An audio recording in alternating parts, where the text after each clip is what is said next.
Xin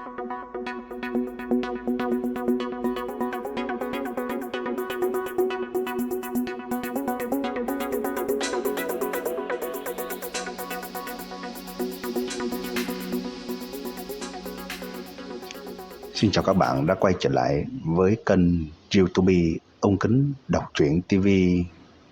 Tiếp theo tôi xin đọc tiếp truyện Ngạo Thế Đan Thần tập 26 với tựa đề Thiên Phú Kinh Người. Xin mời các bạn lắng nghe.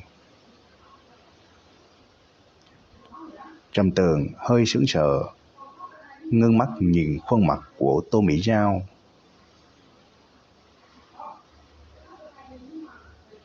Được một mỹ nữ khuynh thành hầu hạ như thế làm trong lòng hắn hơi rung động. Lúc này hắn lại không khỏi nhớ tới lúc Tô Mỹ Giao lõa thể. Trước đó hắn có qua xem, biết mình có chút thất thố. Trầm Tường vội vàng nói: Cái gì? 20 lần? Không được, ta không có nhiều tiền để tiêu hao như vậy. Tô Mỹ Giao cố ý nhún nhích hai tòa ngọc phong trên ngực một chút, cười một tiếng.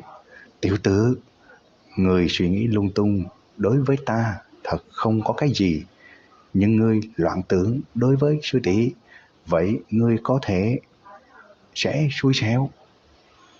Nghĩ đến Bạch U U cả người sát khí lạnh lùng, Trầm Tường cười vài tiếng, cũng không dám lại nhìn chằm chằm bộ ngực mềm trước ngực Tô Mỹ Giao nữa. Tô Mỹ Giao đắc ý cười duyên.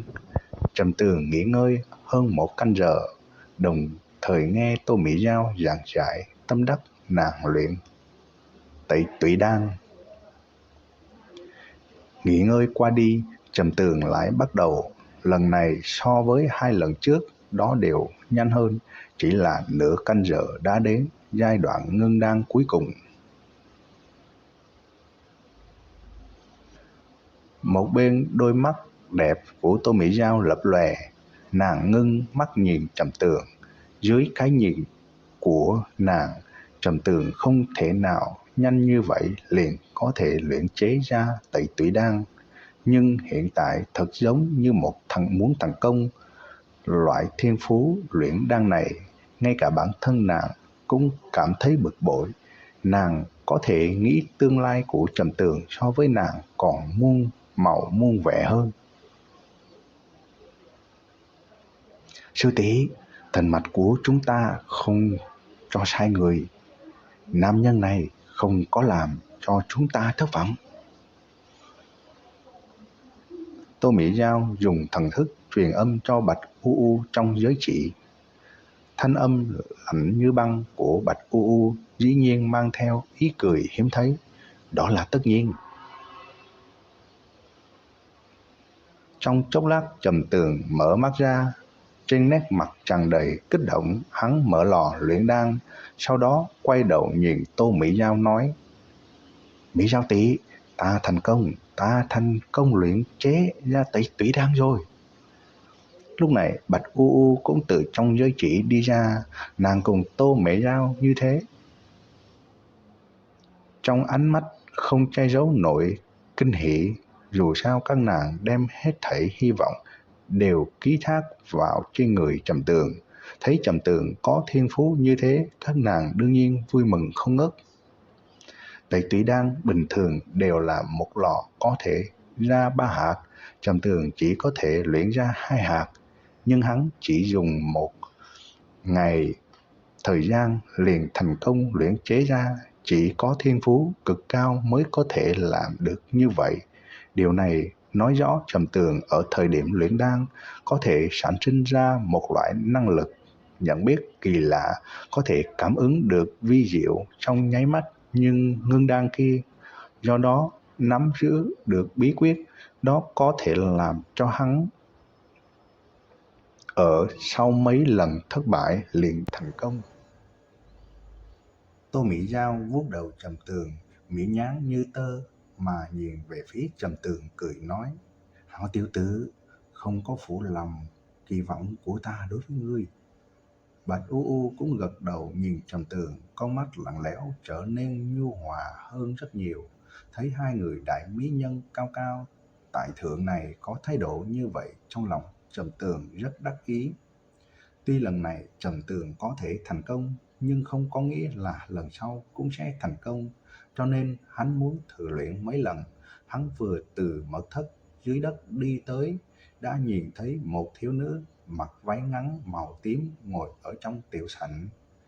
Nhìn thấy thiếu nữ xinh đẹp cao quý trước mắt này, Trầm Tường không khỏi thất thần. Tiên Tiên, sao nàng lại ở chỗ này? Tiết Tiên Tiên gắt giọng. Nhân ra còn không phải là tới tìm ngươi. Ngươi là một đại nam nhân, hẳn là đi tìm ta mới đúng. Một cô nương như ta cả ngày chạy đi tìm ngươi sẽ làm cho người khác chê cười ta. Trầm Tường có chút ngượng ngùng gãi đầu. Nguyên bản hắn xác thực muốn đi tìm Tiết Tiên Tiên, nhưng hắn luyện đan luyện quá đầu. Hắn đi tới bên cạnh Tiết Tiên Tiên, sờ sờ khuôn mặt đỏ bừng kia. Tiên Tiên, thực sự là có lỗi, ta vẫn tập trung luyện đan, đây là lễ buổi tối. Trầm Tường lấy ra một cái hộp nhỏ, bên trong có 2 hạt đan dược màu đen. Đây là Tẩy Tủy đan hắn vừa luyện chế ra. Tiết Tiên Tiên mở hộp ra nhìn, viên trán gọi to nói. Tẩy Tủy đan, đây là Tiểu Tường ca luyện. Trầm Tường cười nói, may mắn luyện ra, bây giờ ta không có tài liệu, chuẩn bị phải đi mua, nhưng linh đan cát này đã là của dược gia, ta đi mua phải tăng giá cả vài lần. Nàng có thể giúp ta đi mua một ít dược liệu trở về hay không? Tiết Tiên Tiên cúi thấp đầu, đôi mi thanh tú cau lại, thật giống như nàng đang suy nghĩ sự tình. Khuôn mặt mỹ lệ tràn đầy nghiêm túc. Đương nhiên có thể, chỉ là Tiểu Tường ca ở tuổi này liền có thể luyện chế ra Tẩy Tủy đan. Điều này thực sự là quá kinh người. Tiết Tiên Tiên nhẹ giọng nói, Tiểu Tường ca, sau này ngươi nhất định phải tiến vào những môn phái võ đạo kia. Như vậy, ngươi có thể đặt chân lên võ đạo đỉnh cao. Trầm Tường gật đầu nói, ta sớm có dự định, chỉ là bây giờ thực lực của ta còn chưa đủ. Tiên Tiên, có phải có một ý môn phái tới tìm ngươi hay không? Tiết Tiên Tiên than nhẹ một tiếng, không phải môn phái, chỉ là một người có ân đối với Tiết gia chúng ta, nàng nhìn chúng ta, vì lẽ đó muốn thu ta làm đồ đệ.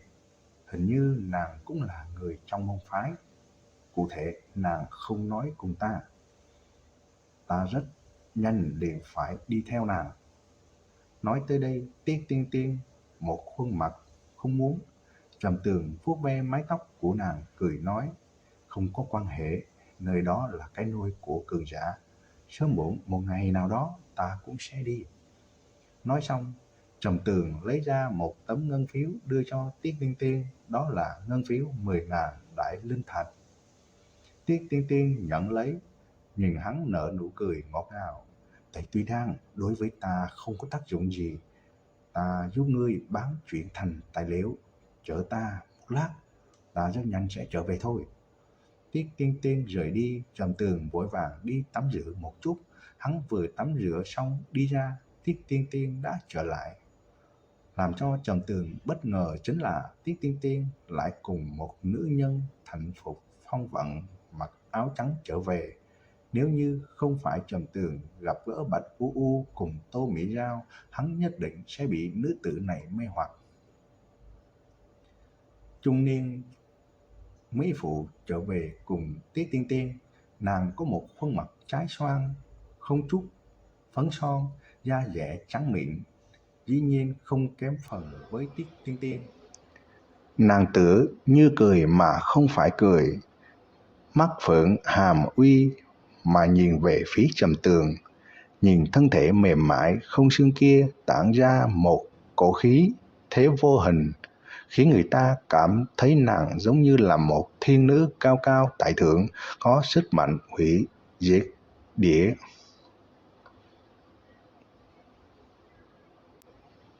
Các bạn vừa nghe xong tập 26 truyện Ngạo Thế Đan Thần với tựa đề Thiên Phú Kinh Người. Ở video tiếp theo, tôi xin đọc tiếp truyện Ngạo Thế Đang Trần tập 27 với tựa đề Thần binh Thiên Quốc. Xin mời các bạn chú ý lắng nghe. Xin chào và hẹn gặp lại.